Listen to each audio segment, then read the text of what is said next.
Hello बच्चों।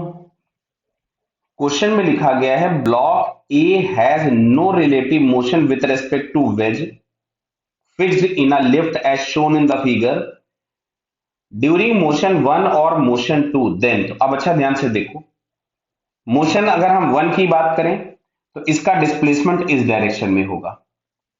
Clear है? यहां पे आ जाएगा डिस्प्लेसमेंट वन। और मोशन टू की अगर हम बात करें तो डिस्प्लेसमेंट इस डायरेक्शन में होगा, ये हो जाएगा हमारे पास डिस्प्लेसमेंट टू। क्लियर? बात समझ में आ रही है? कोई दिक्कत किसी को इसमें? नहीं।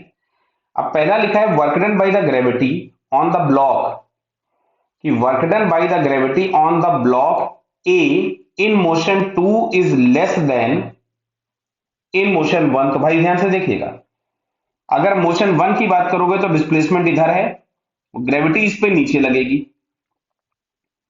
तो work done in motion one में अगर मैं इसको W1 लिखूं तो जीरो हो गया, जबकि W2 अगर हम लोग लिखेंगे तो निगेटिव है। क्यों? अब अगर हम देखेंगे तो ग्रेविटी नीचे लग रही है और इसका जो डिस्प्लेसमेंट होगा वो ऊपर की तरफ में हो रहा है। दैट मींस यहाँ पे जो वर्क डन होगा वो निगेटिव हो गया। तो दिख रहा है कि W1 जो है वो W2 से तो क्या होगा, बड़ा, क्योंकि W1 जीरो है और W2 निगेटिव है। तो ये पहला ऑप्शन करेक्ट हो गया। बी ऑप्शन पढ़ते हैं।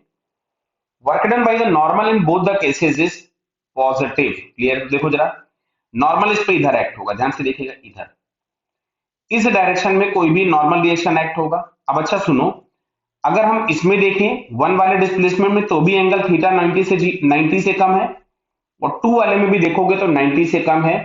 तो work done by the normal जो होगा वो हमेशा आपको कैसा मिल रहा है? पॉजिटिव। कैसा मिलेगा? पॉजिटिव। समझ में आ रहा है क्या? तो यहां से बी ऑप्शन भी अपना करेक्ट हो गया। अब आते हैं सी ऑप्शन पे।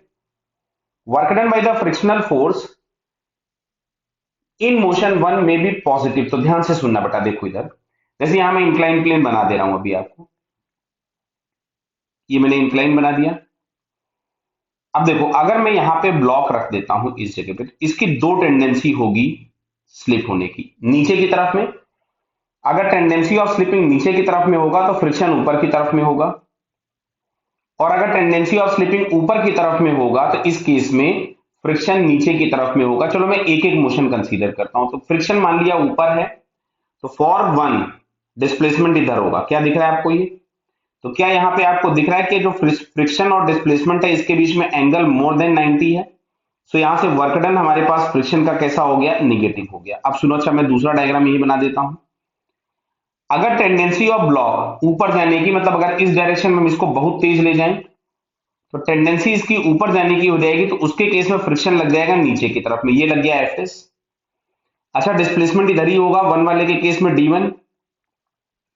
तो यहां अगर हम लोग देखेंगे तो एंगल एक्यूट हो गया, मतलब वर्क डन हमारे पास इसका पॉजिटिव भी हो सकता है। तो थर्ड ऑप्शन भी करेक्ट हो गया कि work done by the force of friction in motion one में be positive, work done by the friction in motion one में भी निगेटिव। देखो ये हमारे पास डी ऑप्शन को जस्टिफाई कर दिया उसने, और ये इसने सी ऑप्शन को जस्टिफाई कर दिया। क्लियर? तो यहां से अगर हम लोग देख रहे हैं तो फिलहाल हम लोगों को यहाँ पे चारों ऑप्शंस करेक्ट दिखते हैं, A B C D. So all four options are correct. Clear बेटा? All the best.